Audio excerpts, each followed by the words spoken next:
본문이 너무 길어서 한참 읽었네요. 본문 읽다가 에너지를 다 쓴 것 같습니다. 사무엘상을 저희가 계속 볼 때 어떤 내용들은 좀 짧게 본문을 잡기도 하고 어떤 내용들은 좀 길게 본문을 잡기도 할 겁니다. 왜냐하면 저희가 에베소서를 보던 것과는 다르게 사무엘서, 즉 역사서는 사건의 덩어리로 묶여서 이해해야 하기 때문입니다. 그래서 한 사건을 들여다보고 거기서 주시는 말씀을 확인하고 또 다른 사건을 들여다보고 거기서 주시는 말씀들을 확인해서 하나님이 우리에게 주시는 이 말씀의 내용들을 하나씩 하나씩 이어가 볼 겁니다. 그래서 마치 이렇게 역사서를 보시면 좋습니다. 큰 문맥을 하나의 실로 생각을 하시고 거기서 나오는 사건과 사람들을 그 실에다가 하나씩 하나씩 꿰어보는 겁니다. 그래서 목걸이를 만드는 겁니다. 이게 역사서를 이해해가는 중요한 접근이 될 것입니다. 그럼 오늘의 사건은 어떤 하나의 꾸러미가 되는지를 좀 보도록 하죠. 이스라엘은 하나님의 법궤를 들고 블레셋과의 전투에 나갔습니다. 그러면 하나님이 이 전투에서 자기들을 승리하게 해줄 거라고 확신했습니다. 왜? 하나님의 백성은 하나님과 함께할 때 하나님의 능력을 경험할 것이고 하나님의 구원을 확인할 것이기 때문이었죠. 그런데 전쟁은 패배했고 이스라엘 사람들은 그날에 3만 명이나 죽게 됐습니다. 하나님의 법궤는 블레셋에 의해 빼앗겼고 하나님의 대제사장 홈리와 비느하스 그리고 엘리 대제사장이 그날에 다 죽었습니다.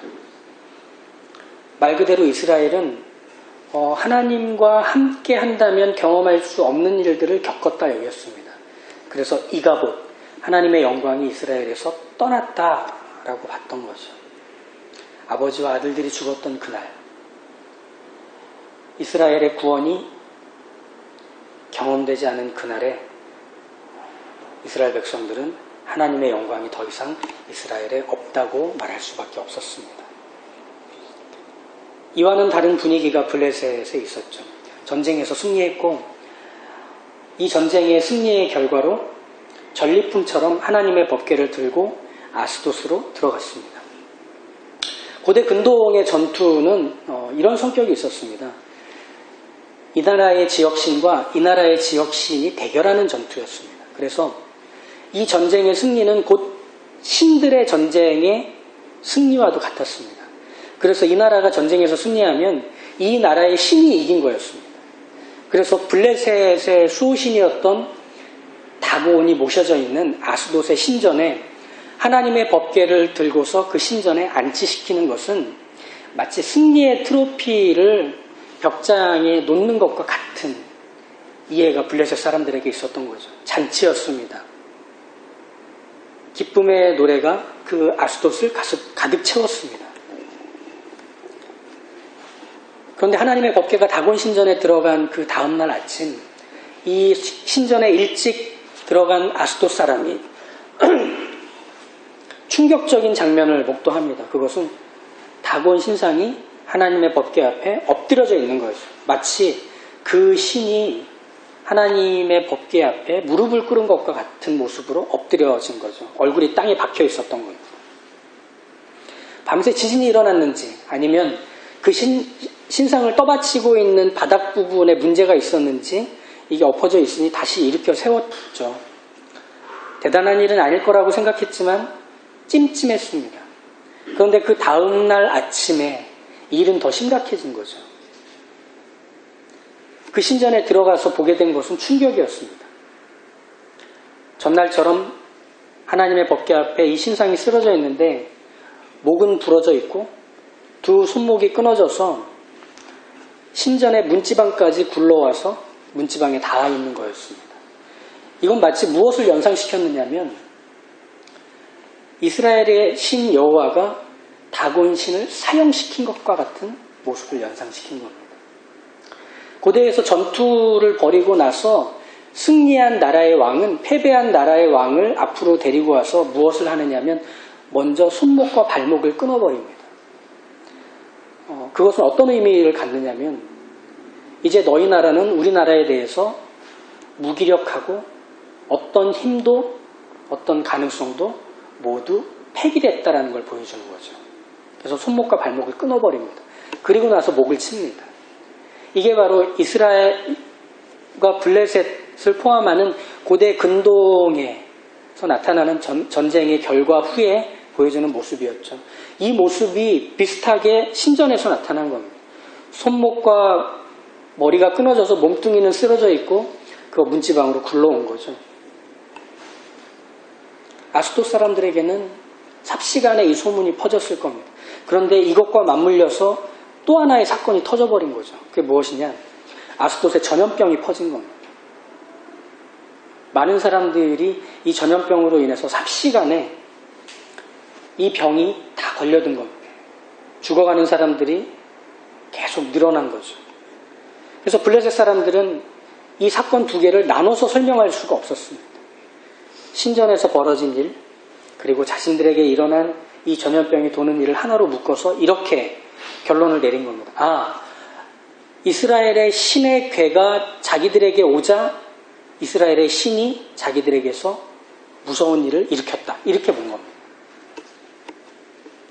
그래서 아스도롯의 사람들은 블레셋의 각 도시의 지도자들을 모읍니다. 그리고 상의를 합니다. 우리에게서 이 괴를 내보내자. 그럼 어디로 가게 할 거냐? 옆 도시인 가드로 옮기려고 합니다. 가드는 사무엘상에서 종종 등장하는 도시입니다. 무엇으로 이름이 알려진 곳이냐면 우리가 잘 아는 골리앗의 출신지이기도 합니다. 그래서 가드 사람 골리앗이라고 하죠. 가드가 어떤 곳이었냐면 용사의 도시였습니다. 그 블레셋 주변의 많은 나라들, 그리고 지중해 건너편에 연해 있는 많은 도시와 나라들에서 제법 힘이 있고 전투력이 있다고 생각하는 사람들은 가드에 모였습니다. 가드는 많은 돈을 주고 그들을 용병으로 썼습니다.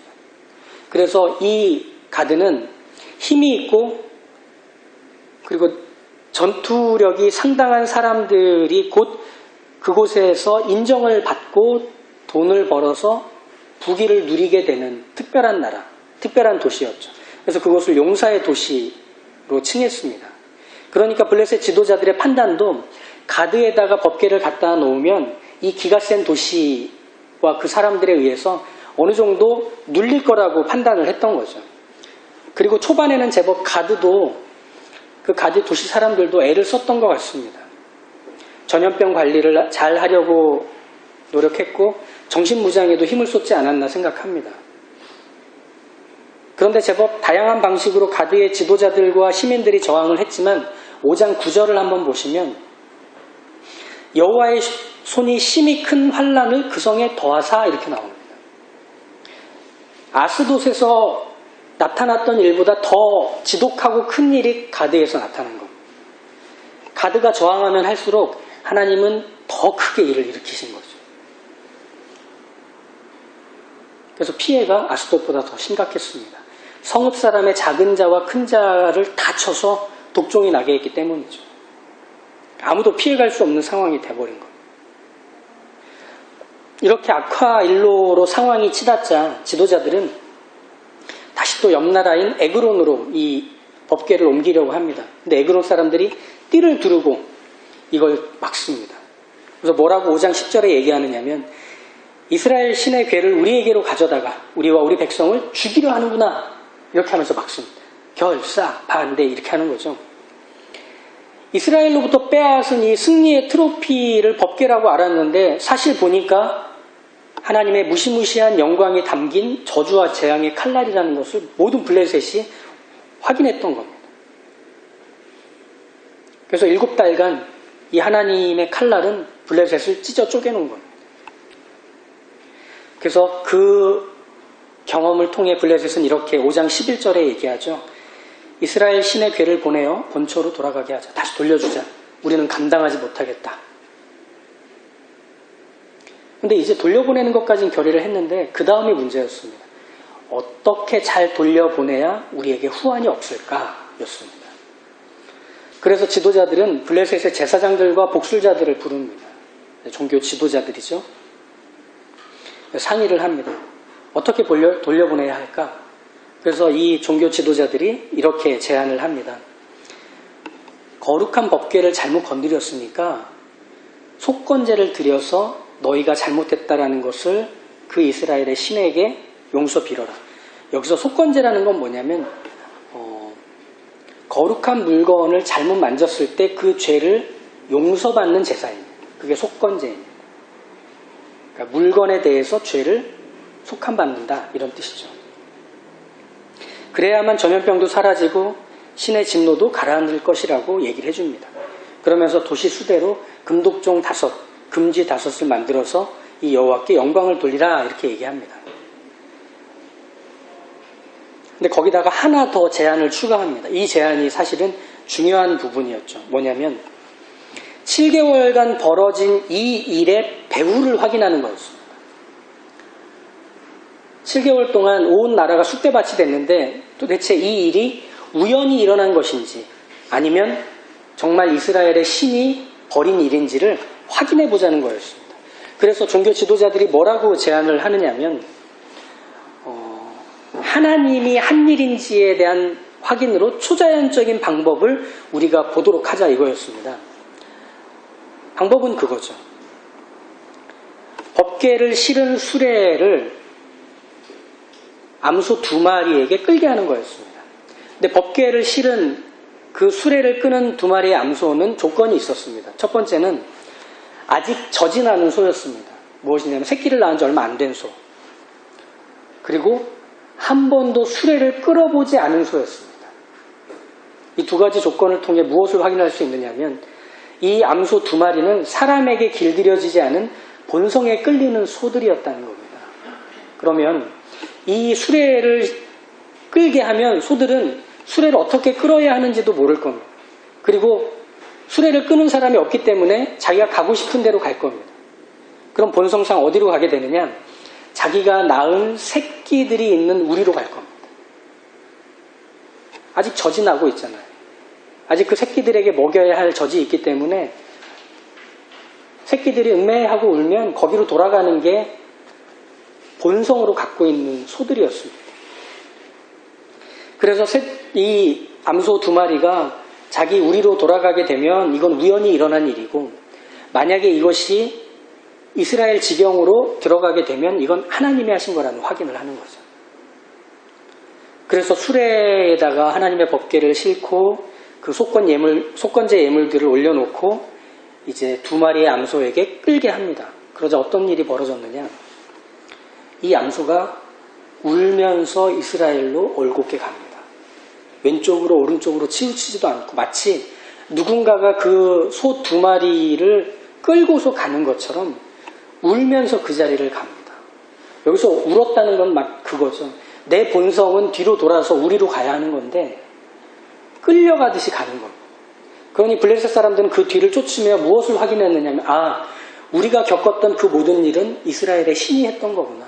우리가 맛봤던 그 모든 현상들은 우리를 향해 쏟아부으신 이 이스라엘의 신의 역사였구나. 이걸 확인하는 거였습니다.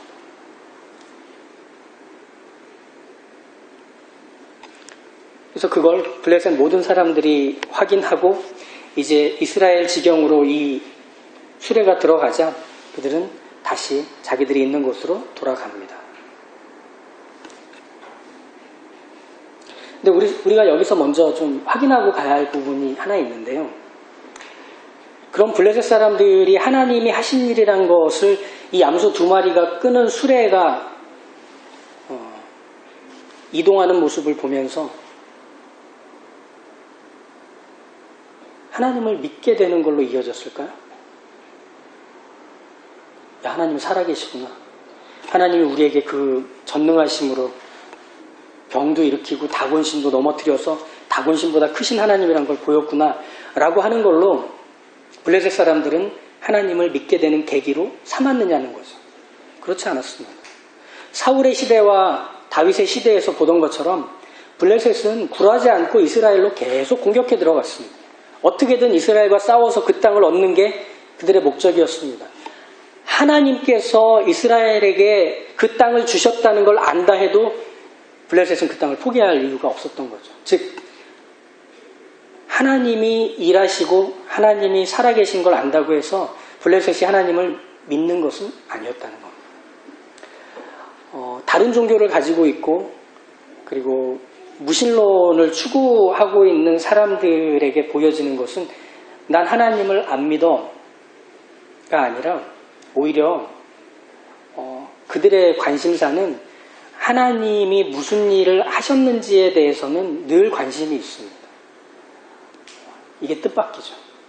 난 아무것도 안 믿어라고 하는 건 난 아무것도 안 믿어 신을 믿겠다는 것인 거예요. 왜냐하면 하나님의 하시는 일들이 끊임없이 우리 주변에서 다 드러나기 때문이죠. 말하자면 이런 것들 아닙니까? 계절이 바뀌고 아침과 저녁이 있고 내가 생각했던 것과는 다른 것이 내 인생에서 일어나는데 그것이 나를 유익하게 하고 나를 불행하게 하는 일들을 겪으면 아, 내 인생 밖에 무엇이 있구나라는 걸 인정할 수밖에 없는 겁니다. 근데 여기서 중요한 건 뭐냐면 내 인생 밖에 무엇이 있다는 걸 인정한다고 해서 그걸 하나님으로 아는 것은 아니라는 겁니다. 그죠? 그들의 관심은 이 사건의 배우가 하나님이신지에 대해서 궁금한 것 이상으로는 가지 않는다는 뜻입니다. 그 하나님이 어떤 하나님이시고 그 하나님이 어떤 성품을 가지셨고 그 하나님이 어떤 계획과 뜻이 있는 하나님이신지에 대해서는 관심이 없습니다. 다곤 신상이 부셔지고 법궤가 머문 도시에 전염병이 돌 때 하나님이 이런 일을 하신 하나님이라는 것까지는 알고 싶어 할지 몰라도 그 하나님이 어떤 하나님이신지에 대해서까지 궁금하게 여겨지진 않는다는 겁니다. 이게 블레셋이 보이고 있는 모습입니다. 그런 면에서 볼 때 신앙, 믿음이라는 것은 하나님이 하신 것들을 통해 내용이 만들어지지 않습니다. 신앙과 믿음은 하나님이 하신 것을 통해 내용이 만들어지지는 않는다는 겁니다. 사람이 죽었다 살아난다고 해도 하늘에서 끊임없이 먹을 것들이 떨어진다고 해도 죽을 병에 걸렸는데 다음날 아침에 모든 그 암의 뿌리가 다 뽑혀버려서 깨끗하게 병이 낫는다고 해도 그게 하나님의 일하심임을 안다고 내가 하나님을 믿는 건 아닌 겁니다. 사람이 그렇다는 거죠. 예전에 전도할 때 이런 할아버지를 만난 적이 있습니다. 정말 하나님 살아계시면 이 물기 없는 하늘에서 비하고 벼락이 내려지게 기도해봐. 이렇게 저한테 얘기했습니다. 그때 제 마음에서 그런 생각을 했죠. 아, 진짜 기도해서 이 할아버지 놀래켜봐. 하나님이 정말 막 벼락을 내리시고 비를 쏟아 부어주시면 와, 하나님 정말 있구나 하면서 하나님을 믿게 되지 않을까? 이런 생각을 전도하면서 했던 적이 있습니다.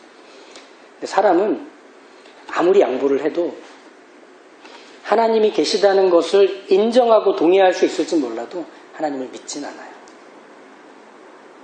그 하나님이 누구신지에 대해 궁금해하지도 않습니다. 블레셋이 그걸 보여주지 않습니까? 법궤가 하나님의 살아계시는 임재라는 것을 경험했고 그것이 이스라엘 땅으로 들어가는 초자연적인 현상도 맛보았지만 다시 자기 고향으로 돌아가요. 그 하나님이 누구신지를 묻는 일이 없다는 얘기입니다. 어떤 분이신지를 알려고 하지 않는다는 겁니다. 하나님을 인정한다고 해서 하나님을 믿는 건 아니라는 뜻입니다.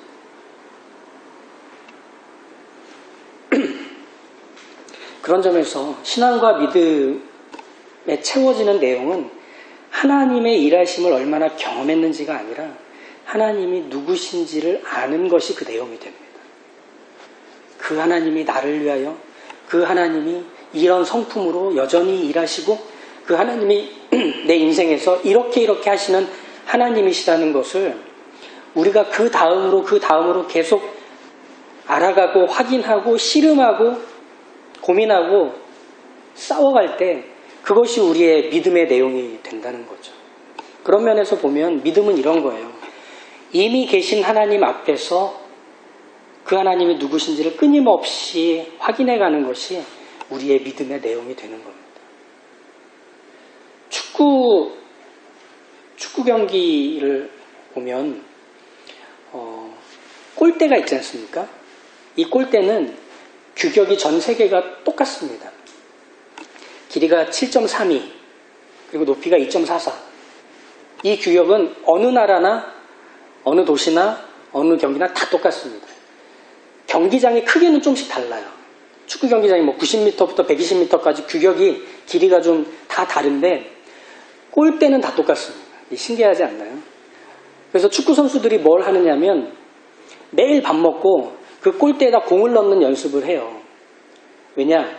다른 지역의 경기를 나가거나 다른 나라와 경기를 할 때 같은 규격을 가진 골대에 공을 넣기 때문에 어디서든 그 골대에다 공을 넣는 연습을 계속 하는 겁니다. 그래서 공을 딱 찰 때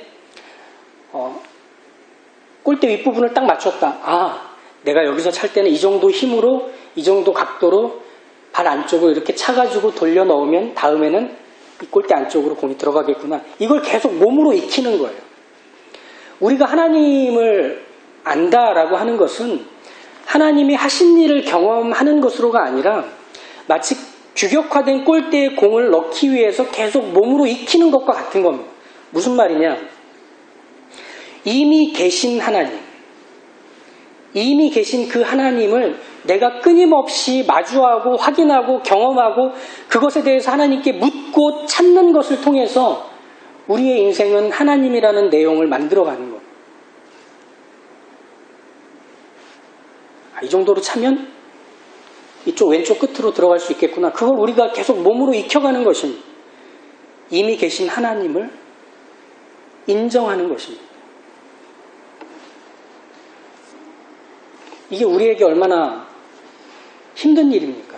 이게 우리에게 얼마나 괴로운 일입니까? 하나님은 성경에서 우리에게 이렇게 보여주십니다. 하나님 맘대로 하시는 하나님이십니다. 하나님 뜻대로 하시는 하나님이십니다. 이거에 대해서 하나님이 타협이 없으세요.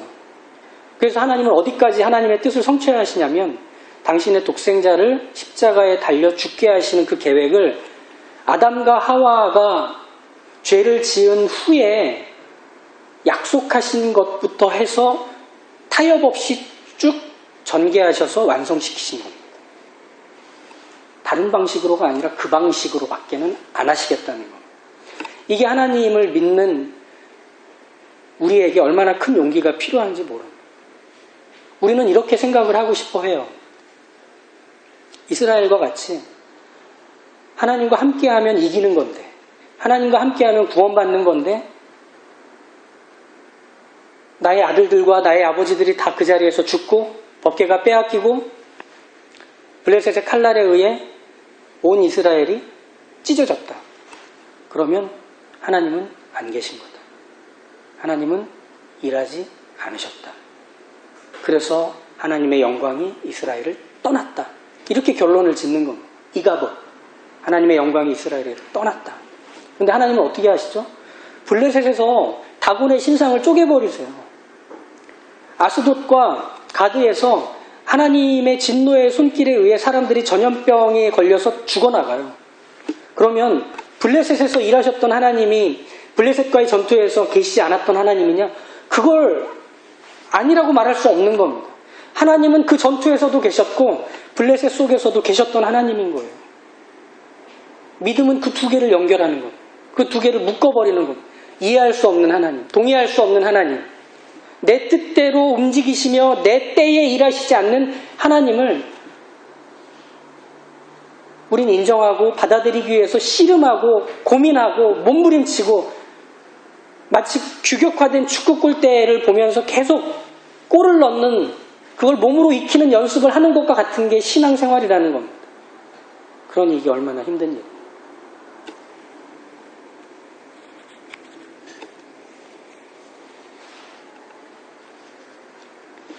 하나님의 법궤가 이스라엘 지경으로 들어와서 벳세메스 사람들이 이 법궤를 받습니다. 그러자 이 사람들이 뭘 했죠? 법궤 뚜껑을 열어봅니다. 왜 그런 행동을 저질렀을까요? 그들이 믿음이 없어서? 그들이 하나님을 몰라서? 아니요. 이게 하나님의 법궤라는 걸 알고 있었습니다. 그런데 그 뚜껑을 열어볼 수 있었던 이유는 거기 하나님이 정말 계시는지 궁금해서였습니다. 왜? 이스라엘을 블레셋에 지게 하셨잖아요. 법궤가 블레셋에 들어가게 하나님 두셨잖아요. 그러면 이 법궤는 하나님이 계시지 않는 법계라고 밖에는 설명할 수 없는 거예요. 그들의 믿음과 그들의 신앙 안에서는. 근데 하나님은 어떤 하나님이셨죠? 그 법계를 여러 번 사람들이 5만 70인이 그 자리에서 다 죽게 만드신 하나님이십니다. 그래서 5만이 가로가 되어 있는 건 여러 사본에서 어디서는 5만이라고 적혀 있고 어디서는 70인이라고 적혀 있고 어디서는 5만 70인이라고 적혀 있어서 여러 사본에서 다 동일하게 되어 있지 않아서 괄호를 하나 친 겁니다. 이 일로 인해서 백성들이 울면서 뭐라고 얘기하느냐면 6장 20절을 보시면 이렇습니다. 이 거룩하신 하나님 여호와 앞에 누가 등이 서리요. 못 살겠다. 나 하나님, 이런 하나님이라는 거 인정하고 싶지가 않다. 받아들이고 직면할 수 없다. 이 말입니다. 하나님 맘대로 하는 하나님이라는 거 나 인정할 수 없다. 이겁니다. 내가 뭐 좀 순종하고 내가 뭐 좀 하나님께 회개하고 용서를 빌고 내가 잘못했다고 하나님 앞에서 인정하면 그제서야 하나님도 한풀 꺾이셔서 그래 너 이번에는 잘못한 거야. 그러니까 다음부터는 그러지 마라고 하셔야 우리도 좀 마음이 편하잖아요. 어떤 문제가 생기고 어떤 어려움이 일어났을 때 야 그때 내가 기도하지 않아서 그랬던 거구나. 그때 내가 하나님이 이렇게 헌신하라고 했고 이렇게 가라고 했는데 그걸 내가 불순종해서 이런 일을 겪었구나라고 하면 사실 우리 편합니다. 이제 순종해야 되겠다. 회개해야 되겠다. 이제 그때는 하나님 말씀을 잘 따라야겠다. 그렇게 하는 게 우리의 믿음 생활을 더 윤택하고 소망 있게 만들어줍니다. 근데 하나님 어떤 하나님이시냐면 거기에 매이지 않으셔요. 이스라엘이 울고 불고 하나님이 우리에게서 떠났다. 하나님이 우리와 함께 계시지 않는다. 라고 해서 하나님이 안 계신 하나님이 아닌 거예요. 나는 너희가 블레셋의 칼날에 의해 그날에 죽게 할 수도 있는 하나님이다. 나는 내가 블레셋에서 너희의 하나님인 걸 증명하기도 하는 하나님이다. 이런 소개 앞에서 우리는 하나님이 내 기대와 내 기준과 내 가치 안에 갇혀 계시지 않는 하나님이라는 걸 인정해야만 하는 겁니다. 하나님 왜 이러십니까?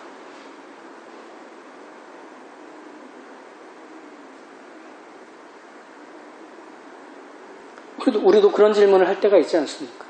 왜 성실하게 살아왔는데 하나님은 내 편을 들어주지 않으실까? 평생을 교회를 섬기며 헌신한 내게 왜 이런 일들이 일어나게 하실까? 간절하게 기도했는데 하나님은 왜 내 기도를 여전히 들어주지 않고 계실까? 근데 이런 질문은 이렇게도 말할 수 있을 것 같습니다. 왜 힘껏 찼는데 공이 골대 안 들어갈까? 이거 같은 거.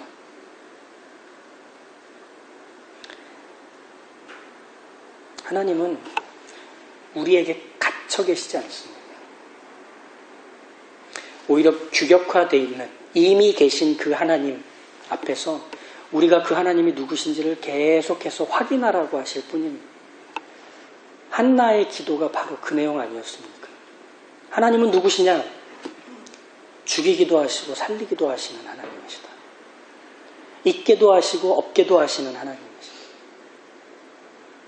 부유하게도 하시고 가난하게도 하시는 하나님이시다. 아니요, 하나님 지금은 제가 힘내야 할 때입니다. 아니 하나님 지금은 제가 힘을 받고 뛰어 올라야 할 때입니다. 하나님은 그건 네 때지 내 때가 아니다 라고 하실 뿐입니다. 그건 네 방법이지 내 방법이 아니라고 하실 뿐입니다. 그럼 여기서 우리가 인정해야 되는 건 하나님이 맞습니다라는 인정으로 가기까지의 그 괴롭고 지난한 고민과 갈등의 시간들, 이게 우리로 내용이 되는 거라니까요. 믿음의 내용. 하나님 믿으면 다 잘 돼. 하나님 믿으면 다 우리를 행복의 길로 즐거움의 나라로 인도해 주셔. 보다 더 큰 자리는 그 다음에 만들어지는 겁니다. 그렇게 여겼는데 그게 아닌 하나님을 말이죠.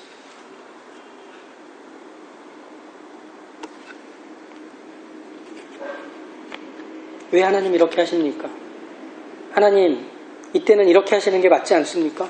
라고 할 때 하나님은 타협하지 않으세요.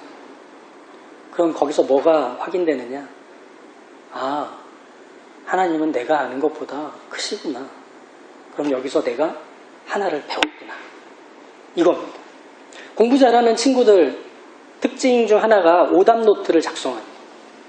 시험을 보고 나면 틀린 문제. 그거를 꼼꼼하게 분석해서 노트를 마련합니다. 공부 못하는 저 같은 사람은 어떻게 하죠? 맞은 것만 만족합니다. 야, 나 찍었는데 다 맞았어. 그러면 50점이고, 요번 시험 어렵더라 라고 말하는 애들은 다 90점 이상이고. 그런 거 아닙니까? 왜 저만 그랬다고 이렇게 표정이 다. 틀린 문제는 앞으로 틀리지 않게 해주는 선생 역할을 해줍니다. 우리의 뜻이 성취되지 못하고 우리가 원하는 것이 이루어지지 않을 때 우리가 확인하는 건 하나님은 이렇게 하는 것들보다는 또 다른 방식으로 하나님의 뜻을 이루시려는구나. 이걸 보는 겁니다. 하나님은 우리가 다 담아낼 수 없는 분입니다. 거기서 하나님을 믿는다는 건 엄청난 용기가 필요합니다. 하지만 이미 계신 하나님 앞에서 그 문제와 고민거리들, 나의 답답함과 막막함들을 붙들고 씨름하며 하나님 어떻게 해야 됩니까? 하나님 어디로 가야 합니까? 하나님 여기서 하나님의 뜻은 무엇입니까? 이미 하나님 일하고 계시는데 내가 그것을 보고 싶습니다. 그때 하나님 우리에게 점차 선명하게 하나님 자신을 보이십니다. 도마에게 말씀하신 것처럼 보지는 못하지만 믿는 그 믿음이 복되다는 것이 바로 그런 의미가 되는 것이죠. 우리 그 찬송가 참 좋아합니다. 십자가를 질 수 있나? 주가 물어보실 때. 그 찬송의 4절은 이렇게 됩니다. 이런 일 다 할 수 있나? 주가 물어보실 때. 죽기까지 따르오리 선뜻 대답하였다. 믿음의 사람들이 보였던 모습입니다. 이 찬양의 원 제목은 너는 할 수 있니? 입니다. 우리가 믿음이 자라는 자리는 바로 너는 할 수 있니? 라고 물어야 하는 자리에서만 믿음이 자랍니다. 그렇지 않은 곳에서는 안심할 수 있을지는 몰라도 그것이 우리로 하나님을 알게 해주지는 못합니다. 내 확신을 키울 수 있을지는 몰라도 하나님의 크심을 경험하지는 못할 것입니다. 믿음은 바로 그렇게 만들어지는 것이죠. 여러분 어떠십니까? 그 믿음의 자리에 초청받으실 때 할 수 있니? 라고 물으신다면 어떻게 하시겠습니까?